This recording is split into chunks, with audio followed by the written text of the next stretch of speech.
Hi, this is Eric and Stephanie with Productivity Advocates, and this is what comes from the mind of a mechanic with an industrial and organizational psychology degree.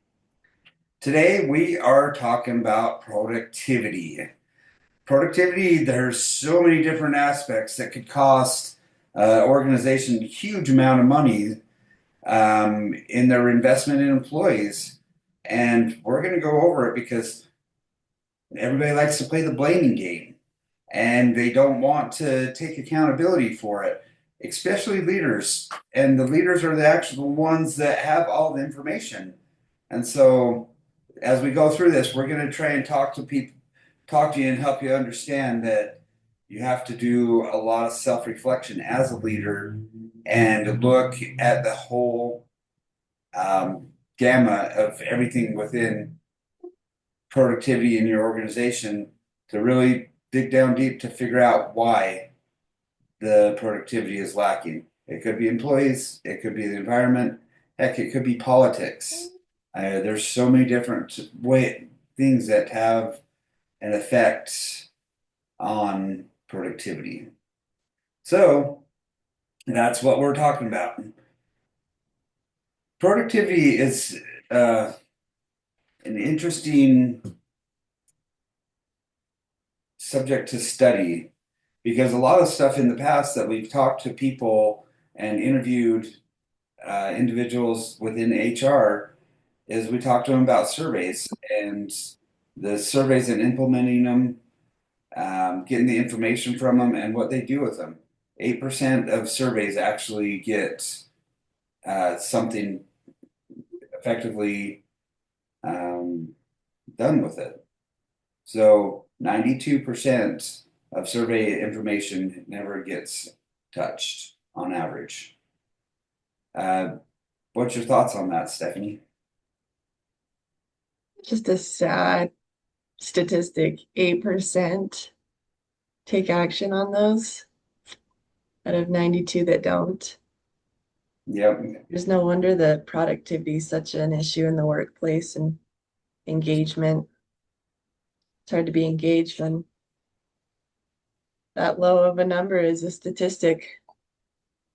Yep, absolutely. And that's the one of the big factors of I think of that could affect the productivity in a workplace because if an employee goes and tells you, hey, I actually got a friend that he was asked to do a survey after a project was completed. And he had a leader that was not productive with it and actually cost a lot of time and a lot of effort on a large number of people.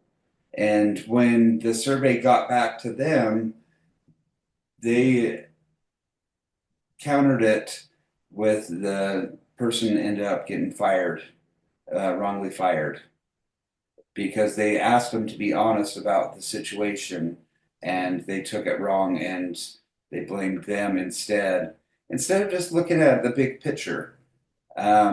Sometimes when I'm diagnosing a car, the exact reason that I came up with this idea is a car's productivity total job is to transport one person or a person to one location to another. Well, if you get stuck and your car doesn't run, then that messes up your whole day and it puts you behind.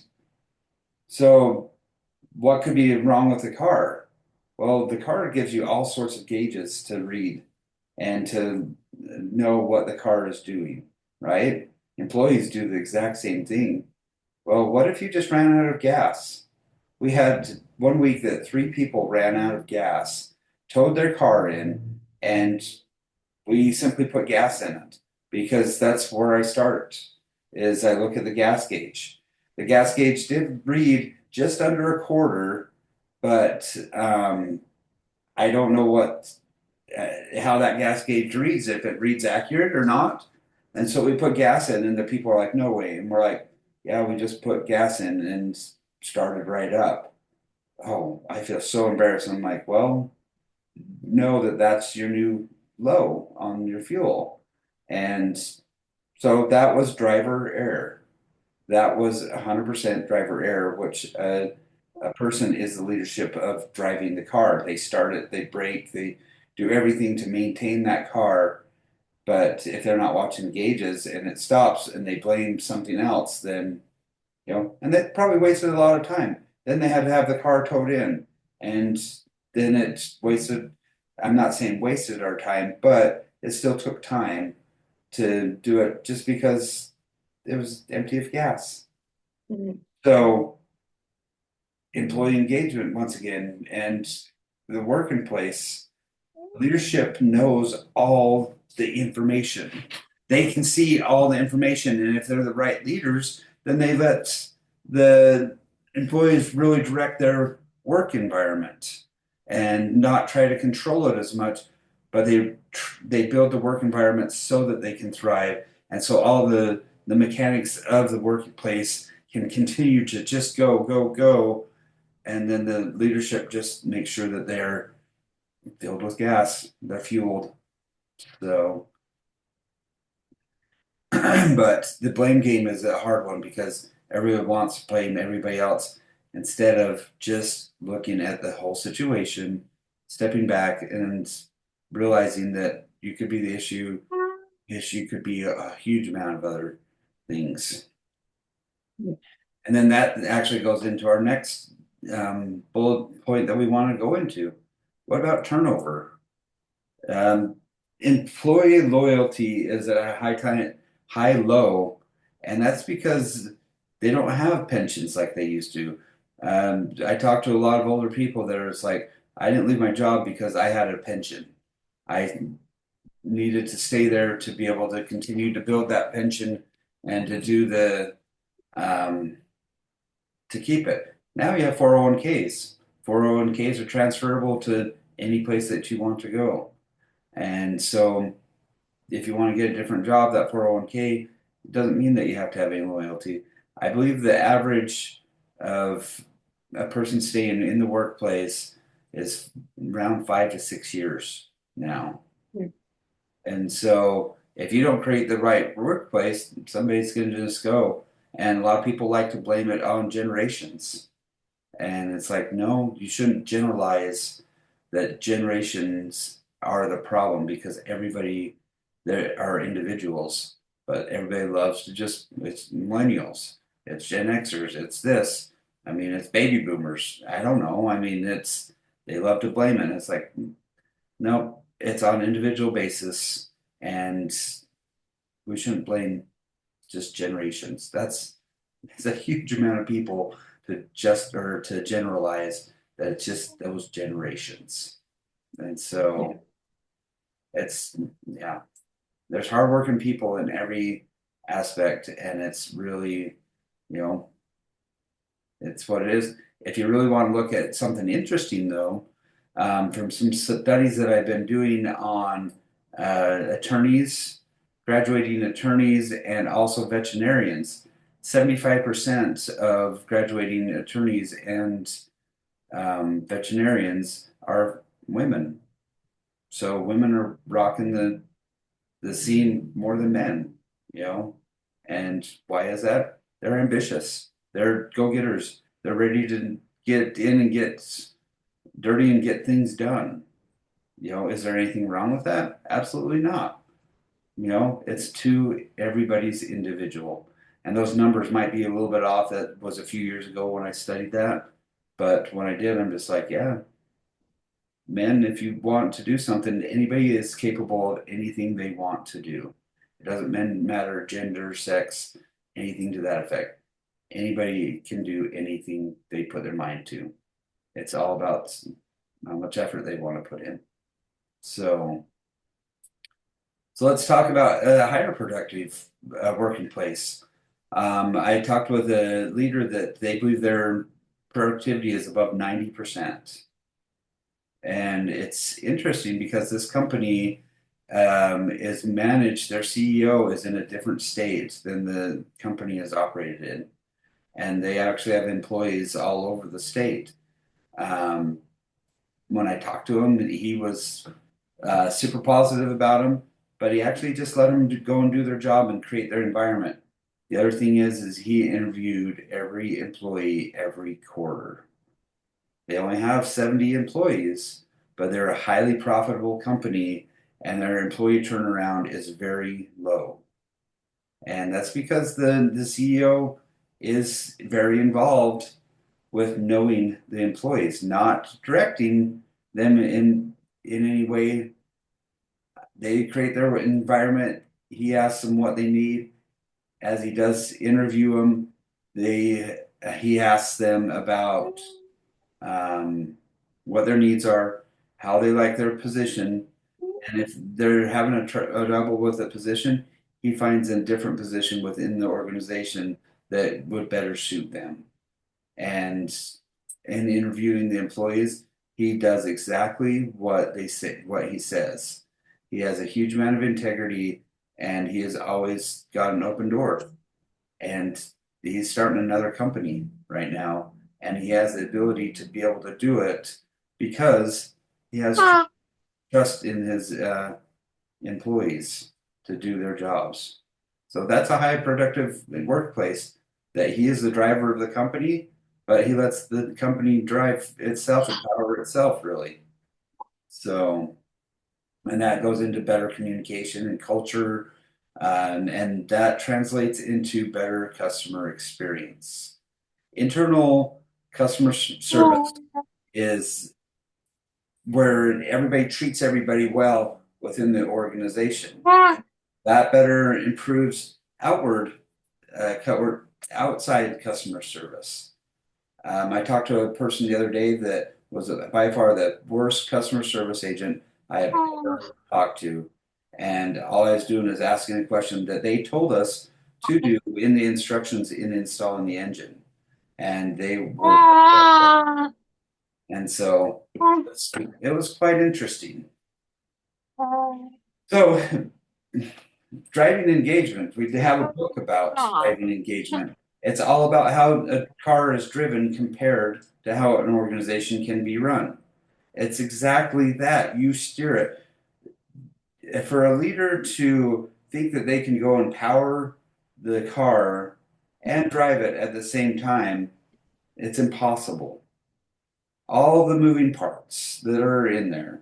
A car at an idle can have 4,000 explosions, and it continually has a revolution that you turn on. I had read a book on Henry Ford, and when he was developing the internal combustion engine, he's like, I created an engine that you can turn off and on, and it can be powered to get you where you need to be, basically. And that's not an exact quote. That's, definitely paraphrasing. But how cool is that? Instead, where before they were riding horses or they were in horse and buggies, they had to go and feed the horses. They had to do all these things. How much did Henry Ford make our life simpler by inventing the internal combustion engine? Oh yeah. You know, and look what we got to do with it. Why don't leaders understand about organizations and thinking they are the internal combustion engine? There's a great book, great, that talks about the flywheel method. Once you get things going, it takes care of itself. Well, why don't you let it? So, so it's interesting as we go in and get things diagnosed in organizations of who is really responsible for it. And what do you do with the information? You can totally take that information, blame others, or you can learn from it and move forward, help the business grow, help direct productivity in a positive manner. So, and that's what leaders really need to do is they need to do a lot of self-reflection on what they're doing to be a um, positive driver of their organization. I mean, how many people are out there angry at their cars and drive super aggressive, and when they break down, it's the car's fault. It's Yeah. I hear it all the time. It's my car's fault. Did your brother have a car that was kind of a sporty turbo car that was always breaking down? Did he? Yeah, it never worked. Yeah. It's, yeah, Mikey never drove it because he bought it and had issues and he didn't want to go to the dealership and get it fixed. And no one other mechanic could fix it because they didn't have the right tools. Yeah. And so it's like we know where things can be fixed, and that's a great point because it's like, what do leadership do when they do? Do they actually turn and do something with it, or do they continue to blame or let it just sit? Well, that business isn't working well, so we're just going to let it sit, and we're just going to lay off all the employees instead of just actually figuring out what the problem is.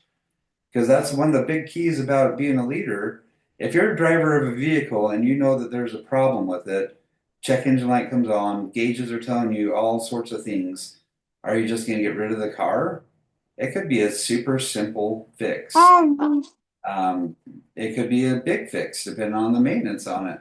But there's always a solution to a problem in an organization, always, if you diagnose the problem correctly and come up with a right change management plan to let it get implemented, and then take the right time to let it get implemented. Things do not happen overnight, especially with the human variable. And that's what organizations have is a lot of human variable. And that's good because you need a lot of other good ideas and people's perspectives to make an organization run really well. So I think with this podcast, the biggest thing that we got to understand is leaders, you are the drivers of your organization. You have all the information. You don't want the employees to have all the information. I had studied one company that they put their numbers on a television screen and would update them weekly on how the organization's doing. And they weren't good. The numbers were not good. Well, why would you put those numbers up for one if they're not good? And you as a leader are the one that does it. If you have somebody, this is a delivery company.